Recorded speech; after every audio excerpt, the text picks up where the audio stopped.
Cruiser pinned down behind a car. There's a fire in front of my door. 10 to 15 shots fired. Suspect got a gun. Man, there's a fire in the kitchen. There's a man laying on the street. Wife is trying to give him CPR. I can't get out.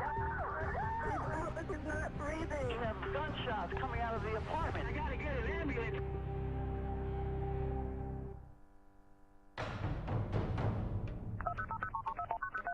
Oh my God.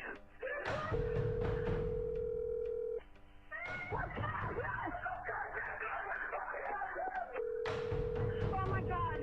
I was giving my son, Zayden, a bath. He's 10 months. And I had stepped out for a quick second to grab a towel and check on my older son. I heard a splash and I thought everything was okay, and then I didn't hear nothing, so that's why I went in there. As soon as he started screaming for me, I knew it was the baby, and I just knew. I found him in the bathtub and I pulled him out. He was purple, you know, and he was lifeless, and that was, man. I started giving him breath, you know, giving him air, trying to get the water out of his chest, out of his lungs, and I was screaming for Heidi at the same time. And Heidi came in and grabbed him and put him on the floor and started doing CPR. My husband was frantic, didn't want to take the time to look for the phone. My friend Caitlin, she just immediately dialed 911 and called. 911, what's the location of your emergency? I don't know what the address is. I need the address. Oh my God. Get a piece of mail. I'm looking. The caller was very hysterical when they first called in. The call taker remained very calm through that. If they get amped up with the caller, they're not going to get anywhere. And what's the emergency there? There's a baby, he drowned. What's the street? 22nd Avenue. There was quite a bit of time spent trying to confirm that we were sending people to the right address. But obviously, they can't send help if they don't know where the patient is. You just need to tell me, is it northwest 22nd or northeast? She said southwest. It's southwest 22nd County. Oh, it's got to be northwest or northeast. Is it northwest? Northwest. If the patient's not breathing, then a dispatch happens immediately, which in this case, on a drowning, it goes out very quickly, that information to the responders. Seacom with a Delta response, drowning, 22nd Avenue, KB. Medic 6-1's responding. Copied information. Lifeline on standby. It kind of felt like a dream almost. He was barely breathing and his heart rate was low, and his lips were blue. The two parents are trying really hard to revive him. They're doing CPR? They're trying. She was giving him breaths, and I pressed on his chest, get the water out. How old is the baby? How old is he, like 9? So he's like 9 months. Okay. Do they know how to do CPR? Or Yes, is that what they're doing? Okay. Yes. I've taken the CPR course, but I've never performed it on anybody. And I never thought it would be on my child. He's crying now. So he's crying? Yeah, they got him revived, but I don't know how long he was in there either. Okay, well, if he's crying, he's breathing, okay? I was worried about brain damage because I didn't know like how much he took in. We were all pretty much scared about at that time. I just didn't want to let him go. Okay, so if he's out of the water and he's breathing, just try to maintain the airway. Make sure his head's tilted back. And what's your name? My name's Caitlin. Hi, Caitlin. Good job. We'll be there shortly, okay? Okay, thank you. Anything changes, make sure you call us back. Okay, thank you. All right, bye. Arrived on the scene, they brought the child to us. He was not responding well. He was pale in color, a very feeble cry, no good muscle tone. So we activated the helicopter. During that time, we had somebody else come in and drive our medic unit for us, and we began resuscitating the young lad. And he responded very well.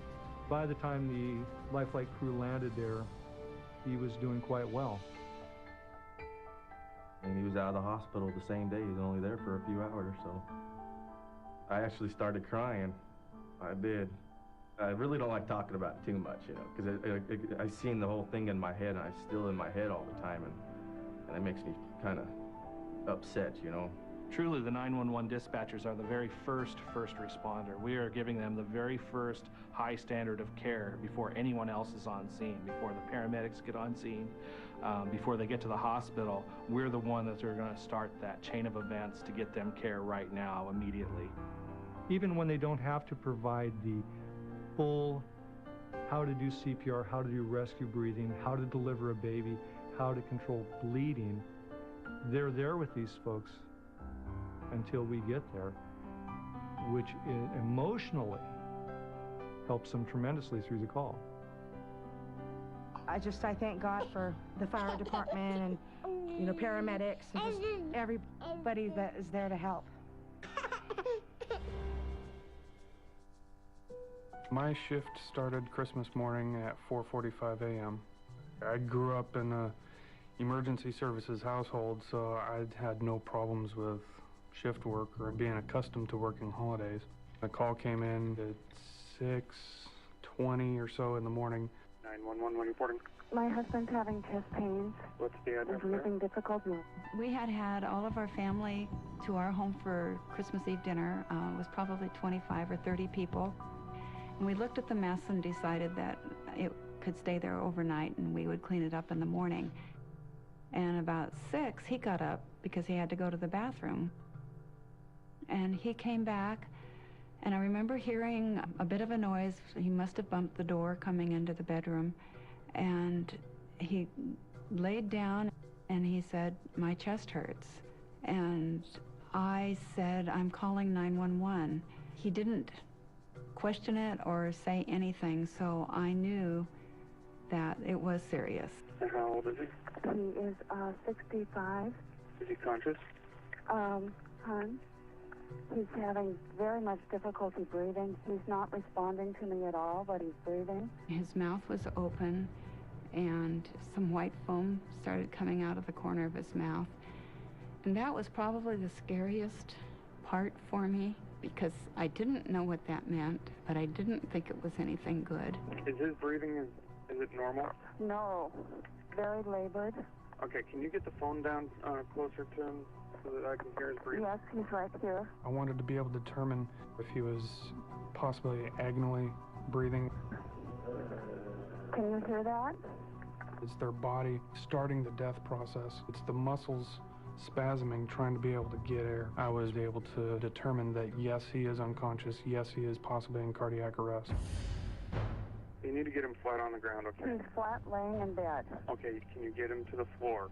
If you're trying to perform CPR over a soft surface, you're not going to get proper compressions to the chest.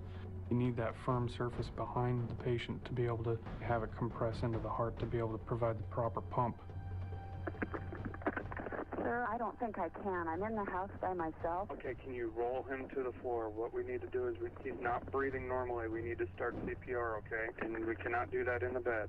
The way he said it, I knew I had to do it. So I pulled him back to the foot of the bed as far as I could, and then just kind of rolled him over so I knew his head wouldn't hit the nightstand, and got him down in that space. He's on the floor. Put the heel of your hand on the center of his chest. Yes. Push down firmly, only on the heels of your hands, 1.5 to 2 inches. Okay. Do it 50 times. Count out loud so I can hear you. Fast like this. 1, 2, 3, 4, 5. 3. Much faster. Listening to her, I was able to notice that she was going a little bit slow at the beginning, and by having her speed up would allow her to be able to provide better CPR for him. 48, 49, 50. Is there any response with him? He's still breathing. Okay, the breathing is not normal. We need to go ahead and continue with the compression 50 more times, okay? You're okay? 7, 8. When you're counting 1 to 50 out loud, it really gives you a lot of time to think about other things while you're counting. And I remember looking at him and thinking, I have to do this right, because if I might not have a second chance, and I'm not at all ready to let go of him. We've been married 43 years, and he's my best friend. You're doing great. I'm right here with you, okay? Okay. I don't know how many times I counted to 50. I thought I must have done it 100 times. I really felt like two people. Part of me was terrified because I was afraid he wasn't going to make it. Part of me couldn't believe that he would do anything but make it. 48, 49, 50. You're doing great. Upstairs! I heard the noise at the door. I knew it was the firefighters. I was so relieved. They're here. Okay, let's keep going until they're able to take over for you, okay? You're doing great. I'm in here. Patient was laying on the floor in between the bed and the wall. Wife had the phone in her shoulder, and she was busy doing chest compressions. So first thing we did was moved him out to an area that we could work on him. Okay. Have they taken over? They're here. Okay. Okay. It's wonderful. Oh, thank you. You take care, okay? I will. All right. Bye-bye. We had a pretty good suspicion that he had an aortic aneurysm, and there's nothing you can do in the field to fix that. That requires surgery. We carried him down the stairs, placed him on our gurney, started an IV in the back of the medic unit, and drove like crazy to get there. He had a dissected aorta, which meant nothing to me, except they told me it was a hole in the aorta just above his heart, and then I really knew it was serious. The only thing I remember that day is the pastor from our church, just before I went into surgery, holding my hand saying a prayer. And that's the only thing I remember until after it was all over with and I was on the road to recovery. I was actually very amazed at how well she was able to multitask and do everything that she did. It was phenomenal. I thought, I'm only going to have one chance. I know I can do this, and if I don't stay calm and do the best that I can do, I'm always going to have to live with the fact that maybe if I hadn't panicked, maybe if I had done something different, it would have had a good result if it didn't turn out that way. It is truly a success and a miracle in the fact that he's still here. And it kind of reinforces why we do this. He was a survivor.